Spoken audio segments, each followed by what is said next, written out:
Hello, and thank you for listening to Texas History for Kids. I'm your host, Michelle Gallegos, an educator, writer, history nerd, and novice investigator. Each week on the show, we will learn about interesting parts of Texas history, from battles and historical figures to the odd and enchanted. Welcome back to Texas History for Kids, the show where strange traditions, curious objects, and bold Texans tell the real stories behind the Lone Star State. I'm your host, Michelle Gallegos, and let me introduce you to my co-host, Zoe, who will be helping me throughout this episode, again as usual. She has questions. Today's episode starts with an old pair of boots, but not just any boots. These have stared danger in the face and hissed back. Why would boots stare danger in the face? These aren't just any stinky old boots, Zoe. These boots are snake-proof. Why would anyone need snake-proof boots? The label on these boots have a special message. Why don't you read it to our listeners? Snake-proof boots, Sweetwater, Texas. Used during the Rattlesnake Roundup. Whoa! That's right, Zoe. These boots were used by a real-life snake handler during the Sweetwater Rattlesnake Roundup. So you're telling me someone actually caught a rattlesnake wearing these boots, but why would anyone want to catch a rattlesnake? Well, let's find out what the Sweetwater Rattlesnake Roundup is all about, and why some Texans call it the wildest weekend in the West.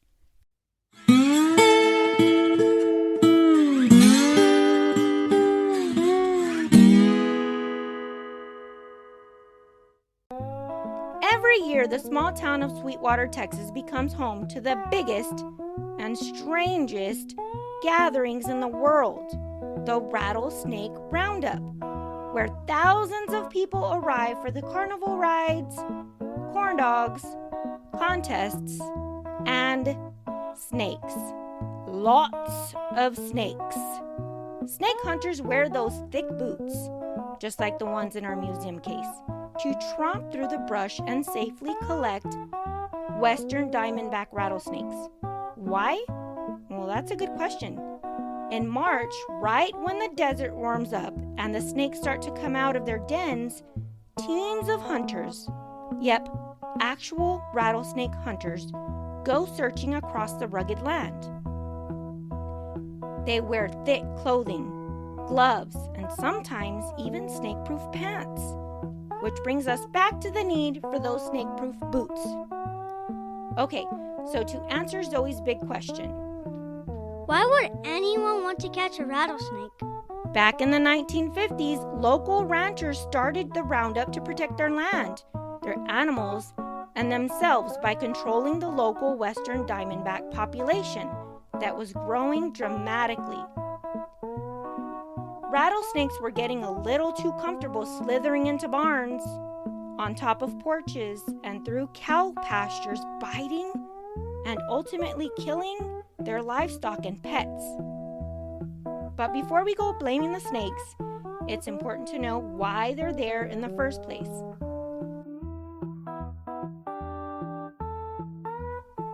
Rattlesnakes are a natural part of the wildlife in Sweetwater, Texas, contributing to the ecological balance, also while requiring respect and caution from humans.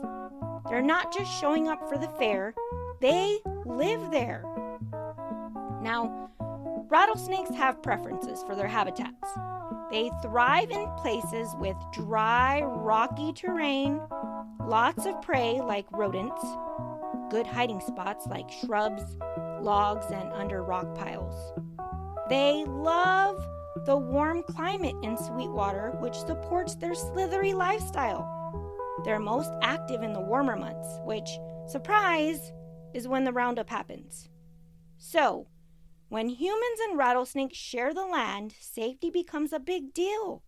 The roundup originally began as a way to protect the people and pets, but over time, it has become a way to teach the public about these misunderstood creatures. It's not just about clearing the snakes, It's also about education, tradition, and, let's be honest, a little bit of adventure. So here's the answer. Safety, science, and tradition.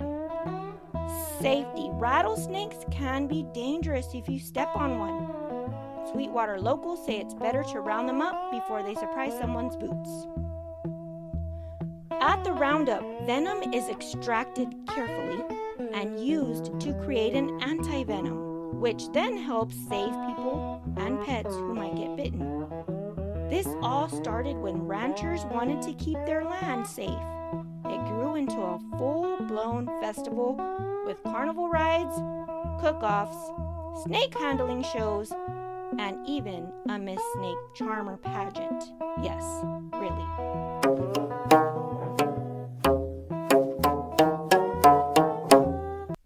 Hey teachers and parents and kids and whoever is out there in the listening world, do you want to keep learning after this episode ends? Of course you do. Head over to txhistory4kids.com where you'll find reading passages, printable activities, vocabulary lists, coloring pages, and more, all tied to the episode you just heard. It's perfect for classroom homework or curious minds like yours. You can assign the episode as a listening activity and follow it up with a reading and reflection, or just let students read first and then hear it come to life through audio. If you aren't sure if this is what you need, click the Send My Freebie link in the show notes and I'll send you a full packet of the Texas Flag episode absolutely free. No strings attached. Back to the show. Okay, so snake stuff kind of gets weird. I have a few fun facts that I want to share with you. Some people actually eat rattlesnakes. You'll find fried snake on a stick at the roundup. And judging by the look on Zoe's face, she says, that's a hard pass. Ew, yeah, I'm not gonna eat rattlesnake. Wait, do they really eat rattlesnake? They do. Fried rattlesnake is served up like a carnival treat. Some say it tastes like chicken. Others say it tastes like regret. But the most important thing happening at the Sweetwater Rattlesnake Roundup isn't on a plate. It's on the lab table. And as I said before, one of the most serious parts of the event is a venom extraction. It might sound scary, but it actually is how anti-venom is made. So here's how it works. A trained handler safely holds on to a rattlesnake just behind the head. Don't try this at home. The snake is encouraged to bite down on a glass container covered with a thin rubber top. When it strikes, a small amount of real venom is collected inside the jar. That venom is then frozen and sent to a lab, where it's carefully used to create a powerful medicine called anti-venom.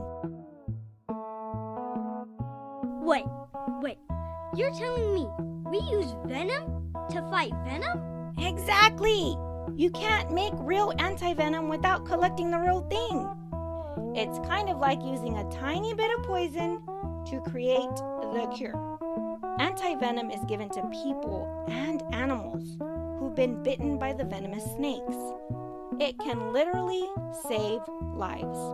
Now, I've also mentioned that the roundup also includes snake safety demos, educational booths, and even that pageant called Miss Snake Charmer. Okay, but do the snakes charm her, or... Alright, so here's another fact. Rattlesnakes don't rattle to be mean. They rattle to warn you. They're more scared of us than we are of them. You can hear thousands of snakes rattling in one tent at the roundup. Some say it sounds like a sizzling bacon. But if the bacon could bite you.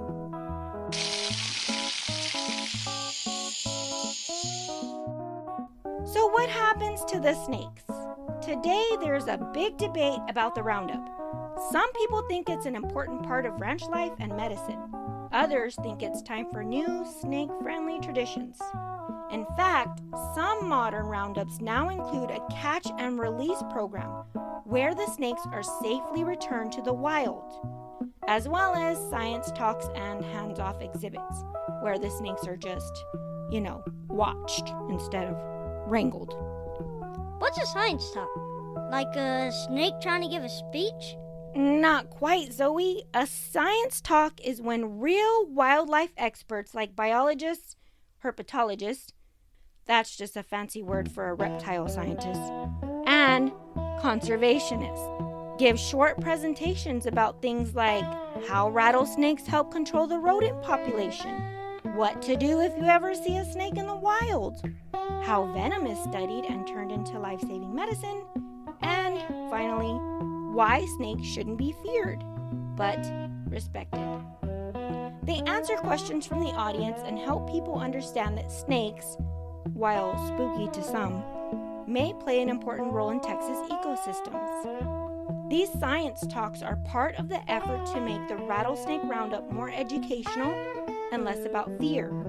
It's about respecting the rattler, not just rounding it up. So, what should I do if I see a snake? Step 1. Freeze like a popsicle. Don't run. Don't scream. Just stop and stay calm. Most snakes won't chase you. They actually want to avoid you. Step 2. Back away slowly. Take slow steps backwards. Give the snake plenty of space. Remember, if you don't bother it, it usually won't bother you. Step number 3. Leave it alone. Don't try to touch, catch, or move the snake, or even snap a picture of the snake. Even small snakes can bite if they feel scared.